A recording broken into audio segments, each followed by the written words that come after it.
Honeymoon. Super. Raghu గారు మీ experience ఏంటి? Paid honeymoon అన్నాడు కానీ అది సెకండ్ హనీమూన్ అని మోహన్ బాబు గారికి చెప్పి ఆ పని చేయించుకున్నాడు. హౌ ఆర్ యు దోస్తోల్స్? ఎట్లున్నారు? ముందుగా మీ అందరికీ ఇక్కడికి విచ్చేసిన ఎలక్ట్రానిక్ అండ్ పేపర్ మీడియా వారందరికి కూడా ధన్యవాదాలు తెలుపుకుంటున్నా. First of all I would like to thank Mohan Babu garu, Vishnu గారు, మా డైరెక్టర్ ముఖేష్ గారికి పర్సనల్లీ శిరస్సు వంచి కృతజ్ఞతలు తెలుపుతా. ఇంత పెద్ద క్యాన్వాస్లా నాకు కూడా ఒక భాగం కల్పించి ఈ పర్సనాలిటీని కూడా అందులో ఫిట్ చేసి మా విష్ణన్న, ఎందుకంటే విష్ణన్నకి స్పెషల్ థ్యాంక్స్ చెప్తా. ఏదో ఒక అవసరం కోసం, ఒక హెల్ప్ కోసం ఎవరి కోసమో ఫోన్ చేస్తే నా సినిమాలో చెయ్యవా అని చెప్పి వారం రోజుల్లో న్యూజిలాండ్కి పిలిపించి అక్కడ 50 రోజులు నన్ను కూర్చోబెట్టి పని చేయించి, ఫస్ట్ ఆఫ్ ఆల్ అక్కడ ఎక్స్పీరియన్సెస్ చెప్పాలి మీ అందరికీ.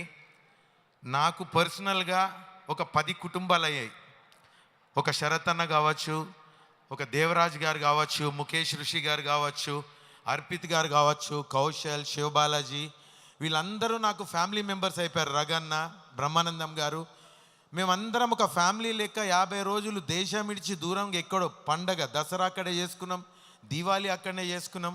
ప్రతిదీ వారం వారం మోహన్ బాబు గారి ఇంట్లో కూర్చొని భోజనాలు వండుకొని భోజనాలు కూడా చేసినాం. అది మేము ఏదో షూటింగ్కి పోయి న్యూజిలాండ్లో ఉన్న ఫీలింగ్ మాకు ఏ రోజు కదగలే. న్యూజిలాండ్ వాళ్ళకి కూడా మేము ఒకటే చెప్పినాం, మేమంతా హైదరాబాద్ వాళ్ళం రాని హైదరాబాద్ చేసినాం. మేమున్న ఊర్లో అదొక చిన్న హైదరాబాద్ చేసుకొని 50-60 రోజులు షూటింగ్ చేసి వచ్చినాము.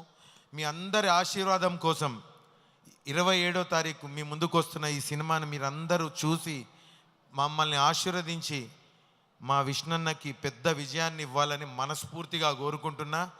మరొక్కసారి Mohan Babu sir, thank you so much.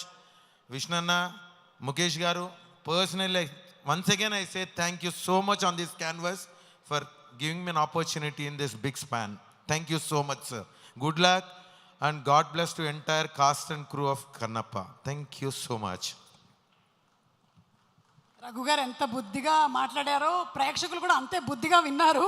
Thank you so much Raghu garu, and thank you so much Siva Balaji garu. త్వరలోనే రిలీజ్ అవబోతున్నటువంటి ఈ సినిమాని మేము వెండి తెర మీద చూసి